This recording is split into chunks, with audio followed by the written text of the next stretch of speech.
अभी कुछ दिन पहले एक तहरीर पढ़ रहा था। इमाम अबू हनीफा के नजदीक ना वली की इजाजत के बगैर भी निकाह हो जाता है। औरत आकिल बालिग लड़की अगर अपना खुद निकाह करे अब्बा की मर्जी के बगैर, अगरचे ये मायूब हरकत है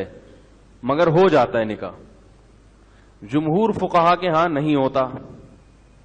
अब इस बारे में सही हदीस मौजूद है, ला निकाह इल्ला बिवलियिन, वली के बगैर निकाह नहीं होता। तो इसमें उम्मत के लाखों फुकहा जो इमाम अबू हनीफा के कौल पे फतवा देते आए हैं उनसे भी बदगुमानी, और खुद इमाम अबू हनीफा के बारे में भी बदगुमानी होगी कि इतने बड़े फकीह होकर इतनी वाज़ेह हदीस पर अमल नहीं किया।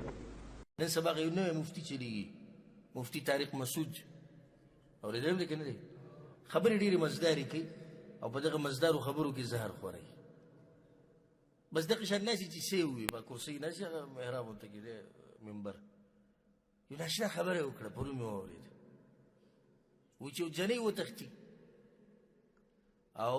बगैर द वलीना मशर इजाजत नहीं ورکړ دی ولک سره نکاح وکي نو جمهور العلماء داوي يعني اکثر علماء داوي او درې مذهبونه والا امام شافعي مالكي حنبلي دویم داوي چې د دې خزي د نکاح نکيږي او به دقه شنوي इसमें तो बड़ी वाज़ेह हदीस है ला निकाह इल्ला बिवली। देखिए बड़ी वाज़ेह हदीस है पैगंबर सल्लल्लाहु अलैहि वसल्लम ने ला निकाह इल्ला बिवली दे बखबल इकरार किया क़यामत पर वगैरह दाखिल से जवाब हो गया। हाँ हमारे फिक़ा में जो है काम बुरा है लेकिन निकाह ठीक है हो जाती है। काम बुरा है कार गलत थे खुकीगी बेवई वही सही थी अगर का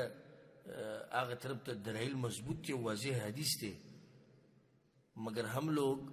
इमाम अबू हनीफा पर और फुक़हाए किराम पर बदगुमानी नहीं कर सकते।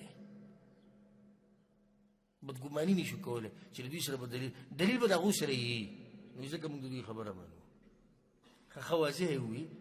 विपदी बन खुदी वाज़ेह हदीस थे निकाह न कीगी अदे मनी खनु बेवली न मनी الحديث من عمله ولينا كي من بخبلوا فقهاء بني بدقماني كوني شو كوه لكن